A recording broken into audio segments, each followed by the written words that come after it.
Uh, the other thing has to do with the personal income tax. Now, you may question, how does that tie to the infrastructure bill? Well, I'll tell you how it ties to it. We're paying for it. Uh, the country needs to reform the tax policy.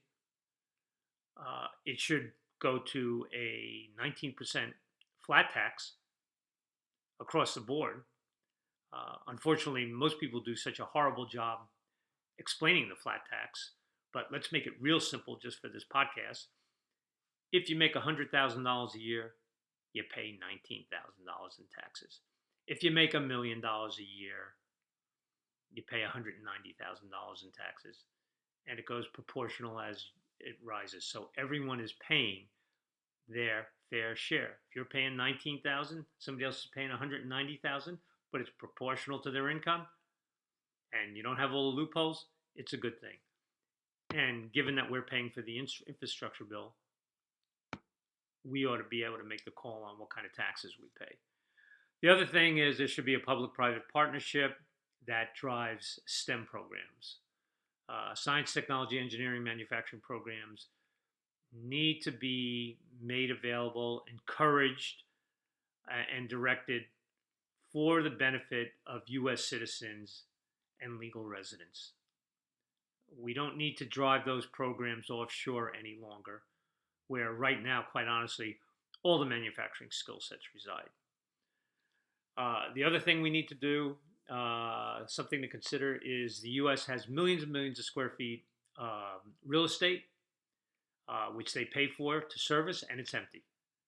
So either sell it and put that money back in the U.S. coffers, or have it generate revenue, lease it out, look at private enterprise, see how you can turn that vacant space into real dollars.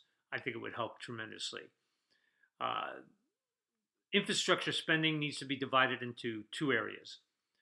One area I will call the incremental enhancement to existing structures. What we need to do is look at things that need to be fixed, existing airports, existing bridges, tunnels, train tracks, whatever it may be, and look how we can incrementally improve those systems, because they can be, and they can be done incrementally. Then the second part of this should be innovation. We should look at innovation, but not the kind of naive innovation that's being talked about in the Green New Deal. Real innovation. The kind of innovation that puts us in space, but bring that innovation back to Earth also, and use it to come up with the latest and greatest ideas and concepts. Industry, lastly, as far as my list is concerned, industry needs to be incentivized to bring manufacturing back, and they're not going to do that with a higher tax structure. So lower the tax base, offer investment tax credits, offer R&D incentives. We can do more to drive manufacturing in the United States if we use our heads. One of these days, I'll tell a story about how I tried to do just that and the kind of response I got out of our government. You might find it interesting. But that's my American moment for today, and the moment's going a little longer than I wanted it to. I'm asking you to please go out, buy the book, and I'd really appreciate it. I really think you'll like it. Thanks for watching.